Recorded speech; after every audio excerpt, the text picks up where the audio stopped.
I sure hope you're having an amazing day out there today. As you can see, we're here on the Iron, and while we're out on this beautiful ride, wanted to discuss a little bit as to why the Iron 883 is such an amazing bike. Let's do it.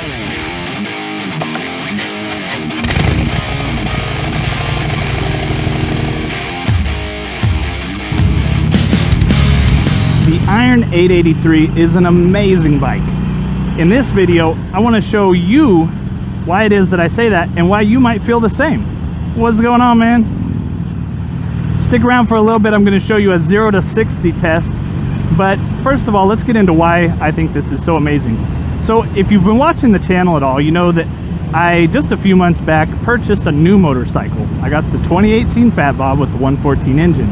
Love the bike. Plan was at the beginning to go ahead and get rid of the Iron, as I don't really need two motorcycles. But as you can see, here I am out on my Iron still, even though I've got a beautiful new Fat Bob sitting in the garage waiting to be used. Now, why is that? Well, that's testament to the fact that these are still amazing bikes. In fact, a lot of people say upgrade from a Sportster. I'd say in some ways you could upgrade to a Sportster. And why though is it that I like this bike so much, and why do so many people love these bikes? Well, a few reasons. I think one of the foremost is the fact that they have such good style and looks. You know, when you're driving around town, you don't need a super huge engine. When you're driving on streets that are 35 to 40 miles an hour, you know, it almost in a way gets in the way of you enjoying a nice calm cruise when you're just cruising around town, going to restaurants, friend's house, whatever. So there are definitely benefits. Let's see, I think I have it right away here. There are definitely benefits of having a bike without quite as much power. Also, really the cost, you know, the cost being a lot lower on this motorcycle here on the Iron is quite nice. Now, why is that? Well, for obvious reasons, but it lowers the stress load that you have on the bike. You're not worried about, oh, what could I be doing with the money that I have in that bike, sitting in the car, that I need to do with other things in my life. It's just a small expense. There's less stress. It gives you more joy when you're riding. Secondly, if you have less cost in the bike up front, it gives you more money to be able to modify that bike. So if you're really into modding your bike, this is the bike for you. Any of the Sportsters, really, but the Iron is definitely one of the top ones in my list. So it's really great for those reasons.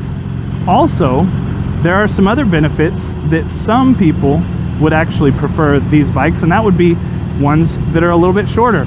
I'm 5'11". The Fat Bob is not too tall for me, but I'm probably at the you know, about as short as you can get, maybe a little bit shorter without having to go tippy toes. Now, you can go tippy toes on the bike if you have to stop at a light. That's no problem, but it is nice to be able to flat foot the bike.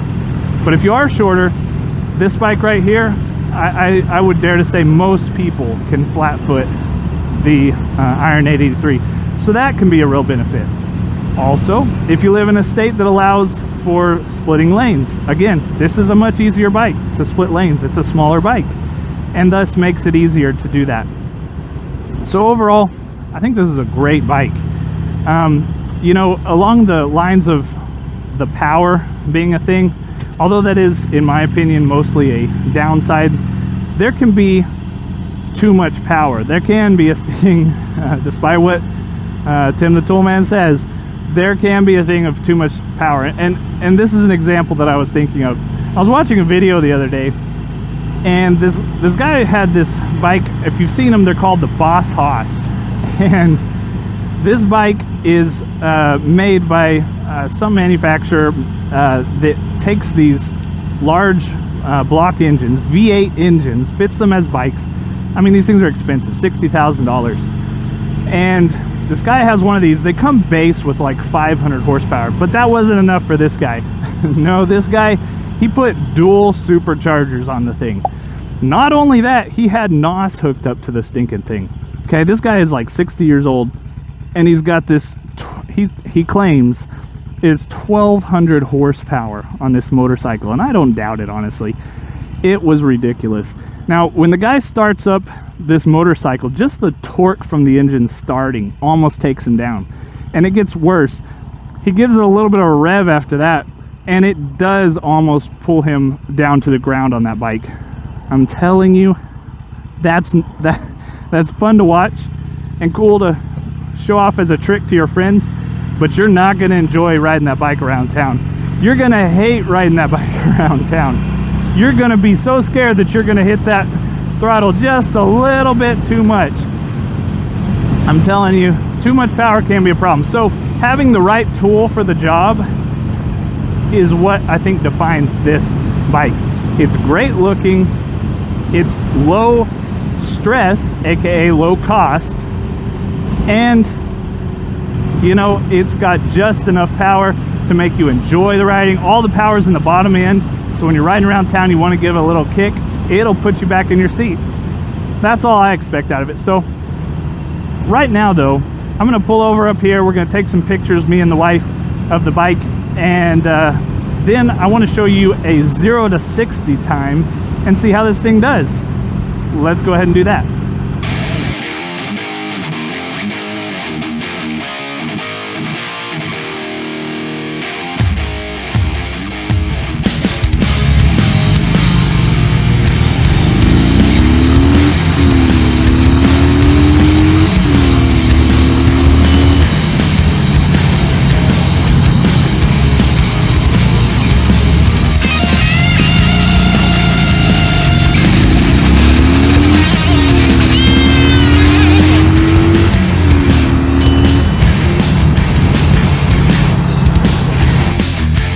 Let's try this one more time here. And here we go.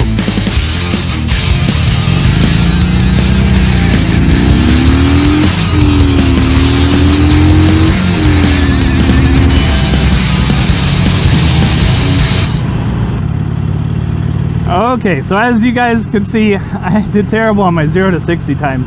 Let me clarify though, the quoted 0 to 60 stock on these bikes on the 2013 model of the Iron 883 is actually 5.7 seconds. Now the reason I did not come anywhere close to that is a few things. First of all, I don't really have the practiced skill of taking off quickly on a motorcycle. So it's purely a skill thing there.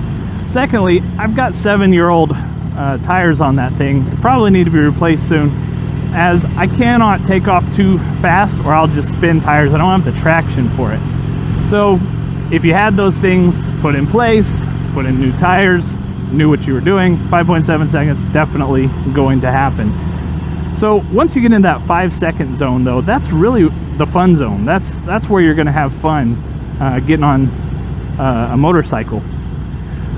But it's no supercar. I'm not trying to say that it's you know, you're going to be racing Lamborghinis with it, but it's definitely enough to give you the enjoyment that you're going to want out of a bike. Not only that, but like we mentioned, how you have all that money left over for mods, well, you can soup this sucker up to do a lot better than that. You can easily get into the 4s, and shoot, you probably go much beyond that.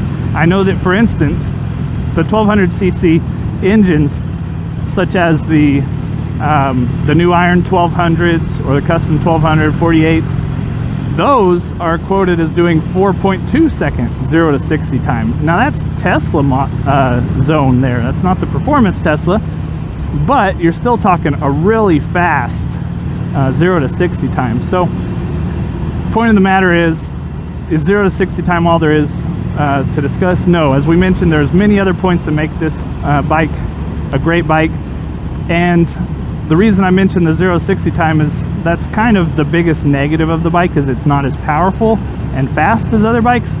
But the point is, it's still fun. It's still a great bike that you can have a lot of fun on. Taking it through little twisties like this right here, you're really going to enjoy this bike. So is it an amazing bike? Yes. What do you think though? Do you have a Sportster? Let me know in the comments why you like that Sportster, why you don't like that Sportster. Are you looking to buy a Sportster?